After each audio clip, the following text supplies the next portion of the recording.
Howdy, I'm Matt, and in this episode we are going to be unboxing a Hurricane Mark 1A. Now this is a little 700mm or 70cm wingspan model, and just to give you a quick heads up, it's probably the arch enemy of one of these little bad boys, which is a 680mm Focke-Wulf, which is, I ordered this model at the same time and this one turned up a day later. So I am recording this a couple of days later, and as you can see, I've already been on and built this one, and we'll have a chit chat about this one while we get her unboxed. Now, one thing which I'd like to stress right from the off, this model was bought out of my own money for my own abuses. As such, if you have any questions about this model, please just ask. And also, if you'd like to hang around for the maiden, or at least a build overview of this one, and also the little Focke-Wulfer as well, don't forget to press the subscribe button underneath this video. So down in the bottom left hand corner, well, underneath this video, where it says Matthew Ogborn, I'm Matt, by the way, howdy. Press the subscribe button, and then YouTube will notify you the moment the next episode is out. So with that said, yeah, I've already been spotted a small issue, and this was the same issue as what we had on the other one. Is literally, can you see, we've got one bracket just there, we've got two, looks like, hinges, and then we've got a servo horn there as well. So packaging, and again, these models are made by Nice Sky. These models are also available on Hobby King too. So just be aware that I'll put a link to these on the Banggood website for you, but just be aware you can also purchase these on other sites such as Hobby King as well. Do note, I actually worked out these were cheaper on the Banggood site, so do your research beforehand. So yeah, a bit unfortunately, we've got some parts here in my hand which weren't in a bag, so I need to put these somewhere safe, to be honest, and on my desk isn't really safe, as you can already tell here by the absolute state my desk is in. We get some oh, that's the reason why this bag has been split. One thing to note is that their little included screwdriver, I'll get that out because it was pretty good. The included screwdriver was really good. Just going to rip that out a second. The little screwdriver which they included in the kit, really good. 10 out of 10 for the screwdriver. And I know that's way off topic, but it is a little thing. And sometimes it's the little things which matter, such as not using a proper bag to store the parts in. So they've quickly gone in that bag very quickly. And you're seeing there, it looks like we've got a nose cone do there. We've got, that's a piece of perspex for the firewall. We've got a free braid propeller, which I won't be using. And the reason why I won't be using that is because I don't have a motor shaft which is small enough to go down the centre of that. And we do get some magnets and some Velcro and a long bolt screw as well to hold the wings to the main fuselage.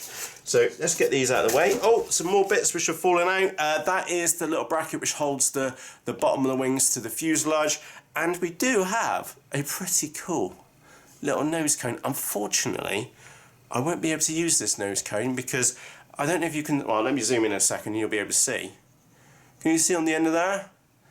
It's got a little nut, and I don't have any at all motors which have got a threaded end on them. So, and I've not come across a motor which has got a threaded end on it. So, yeah, that's a bit unfortunate. But what I do have,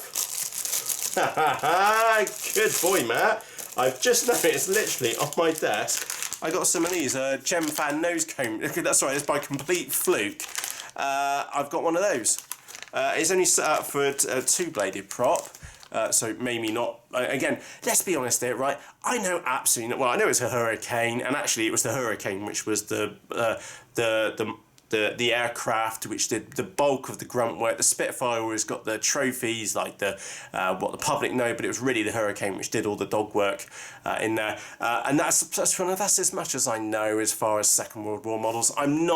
I have to put my hands up, I'm not a big aficionado, I'm not really into my history. I just like the look of the models, you know, and that's all it is. I like the little Focke-Wulf. I think it looks pretty cool. They've done a nice paint job on it.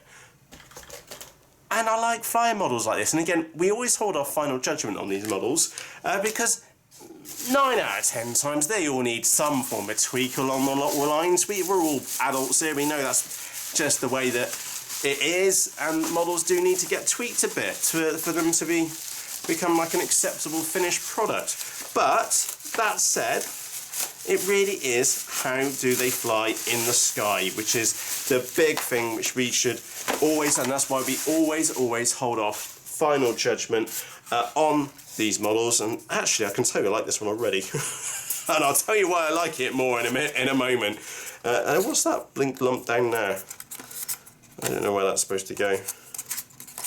I'm here. I don't know, we'll find out in a minute. Right, I'll tell you the reason why I'm liking this one already, okay? And the reason why I'm liking it already is because, actually, we might need a bit of work on this one, is because the rear servos are up there, and I'm guessing it's going to be the same kind of setup as the other one.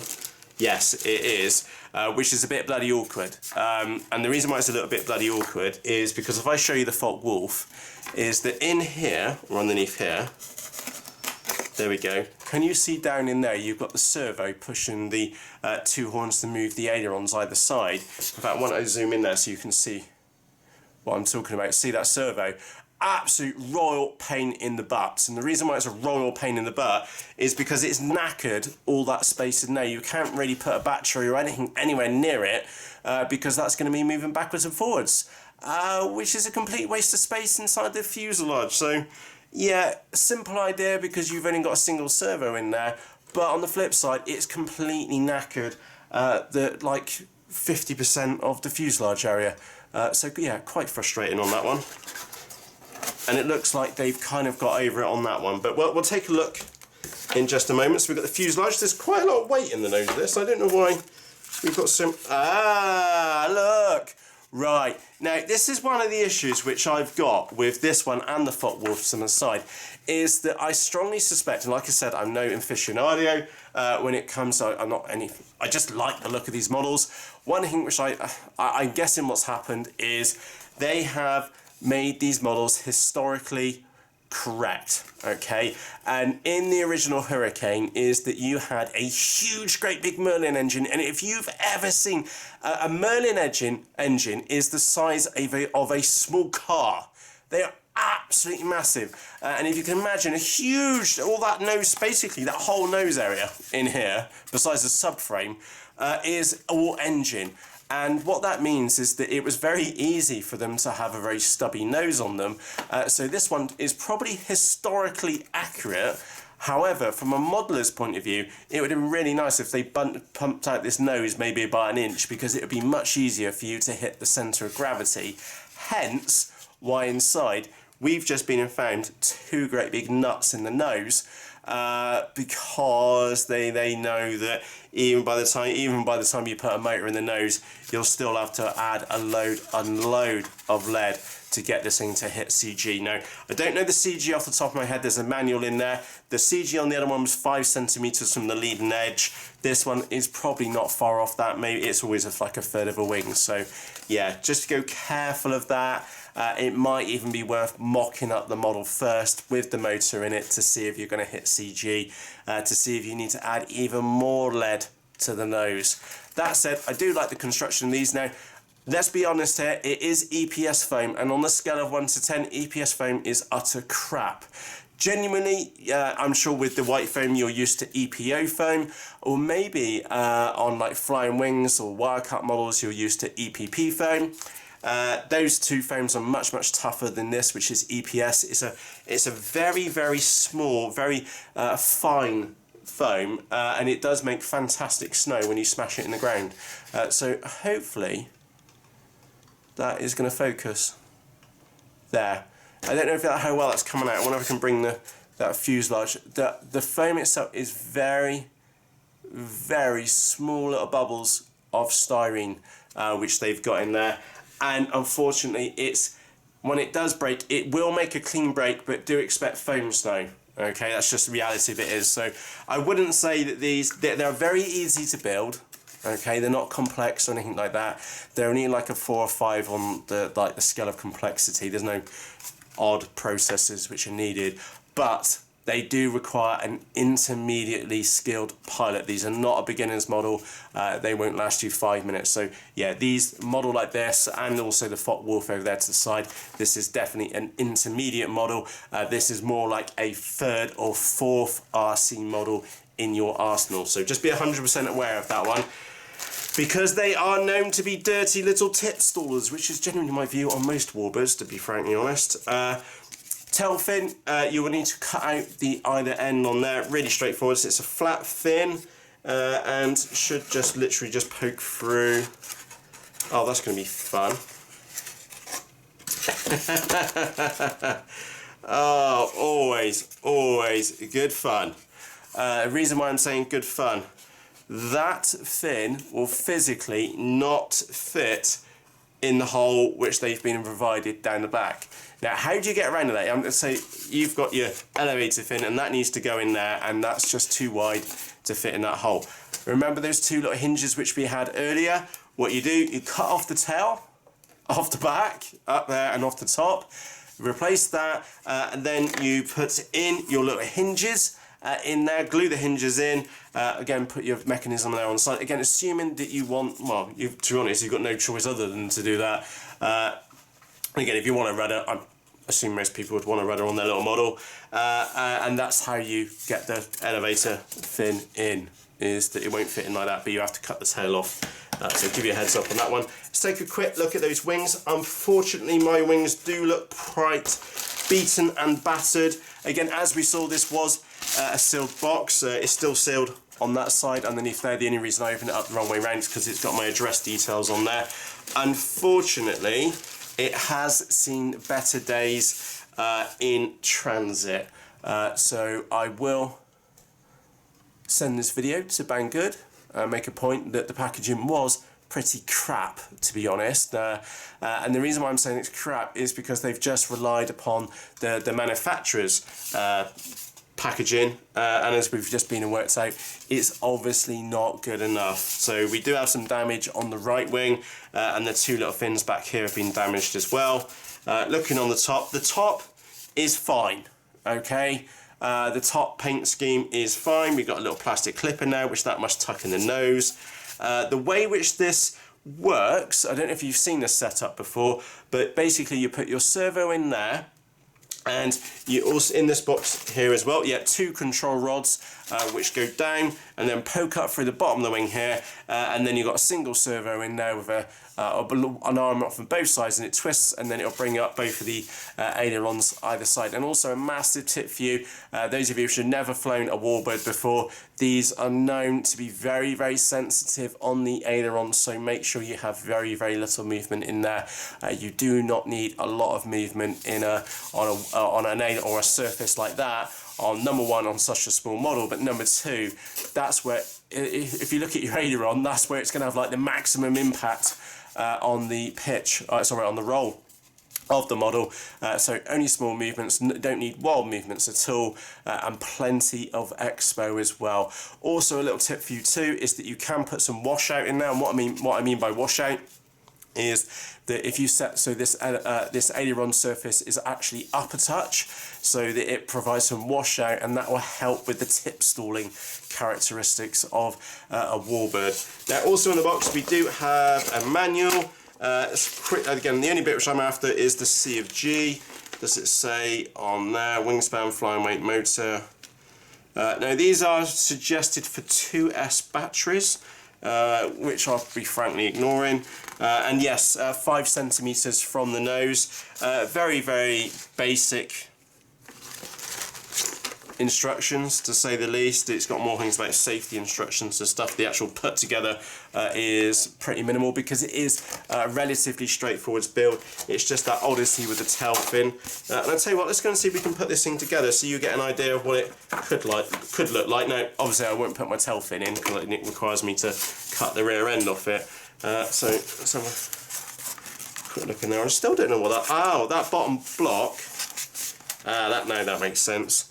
Just turn that around, so I've just hit the camera, and you'll get an idea of the scale on it now. Yeah, it was only, what was it, 700 millimeters, 70 centimeters. Now there was a little foam block which goes on the bottom, which I don't know which way around that's supposed to go, to be brutally honest. Oh, it goes that way around because it's got little holes in the side, so I think that was supposed to be an air scoop. Now, it does have a little bracket here for a stand. What I noticed on the Focke-Wulf, which I've also got here, is that it doesn't come with a stand, which is frankly a bit of a disappointment. So let's put that on the desk. We'll move that out of the way, and then we can have a look at this together, and we'll put them side by side.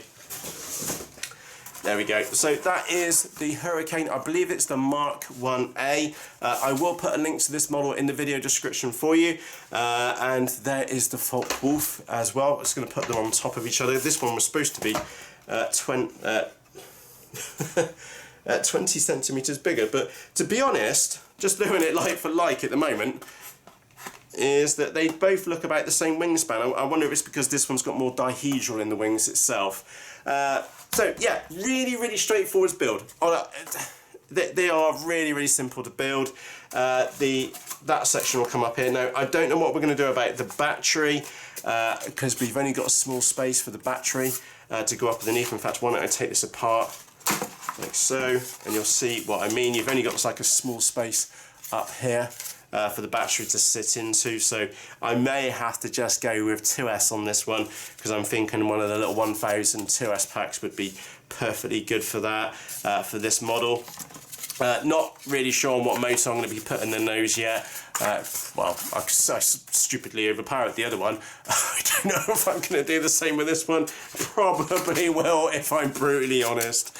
Hey ho, they call this channel the Rag the Nuts Off, so did you expect anything less? Probably not, in short. So yeah, it is a simple build. I would only class this as far as a build requirement 4, maybe 5. There's nothing really complex in here. I will be using Yoo-Hoo pour glue to stick the parts together.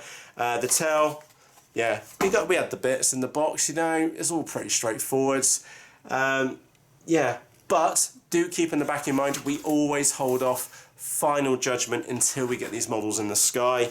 It is a much thinner fuselage. If I put these nose to nose almost, you'll notice that the fuselage on this one, on the Hurricane, is like half the size of the Focke-Wulf. So that's an FW190, I believe. Like I said, I'm not really into my Warbirds. I just like the paint scheme which they've got on the Focke-Wulf. And I also, the Hurricane came into stock at the same time, and I thought, wow, that looks pretty cool. So I bought that one as well. Both the kits, they cost me $43, $44, something like that. Pretty cheap in the scheme of things, so we'll say like 30 quid for here in the UK, give or take a few pennies. We will need a motor, we will need 3 servos, so 1 servo for the ailerons, 1 for the elevator, 1 for the rudder, and of course we need a small ESC and a motor as well. Yeah, it's nothing rocket science. They're not hard builds, and admittedly they do look the part. The only bit which has actually let this one down is the utter shite packaging and the damage in delivery. So like I said, what I'll do in mine is that I'll pass this video on to Banggood and make the point that obviously I'm disappointed that my model has been damaged, and you'll see that there's quite deep pitting in there. On there. Now obviously if you put a little bit of hot water on there, that may pop it out, or just a very lukewarm iron, that may also make it pop out. To be honest, it's on the bottom. I'm gonna probably break it anyway. We're gonna take a couple of flights, and I just think models should be packed more adequately. So yeah, I will put it in. Make a point to Banggood on that one, but I'm not crying here, and I can assure you it's not no way as bad as some of the other models which I've had turn up here from China in the past. So anyway, it's time for me to go. I would like to say a massive thank you to you for taking the time to watch this episode. If you have any questions about either of these models, so I'll put a link to the Hurricane, MK.I Mark 1A, and also the Focke-Wulf 190 as well in the video description for you. If you have any questions about these two models, please just ask in the comments section underneath this video. And remember, keep in the back of your mind, both of these models were bought out of my own money for my own abuses. This one has yet to be built. This one is almost ready for flight and ready for a maiden. So if you'd like to hang around and see the maiden of both of these models, don't forget to press that subscribe button underneath this video. And as always, from myself, Matt, thank you very much for taking the time to watch this episode, and I'll see you again shortly. Cheerios!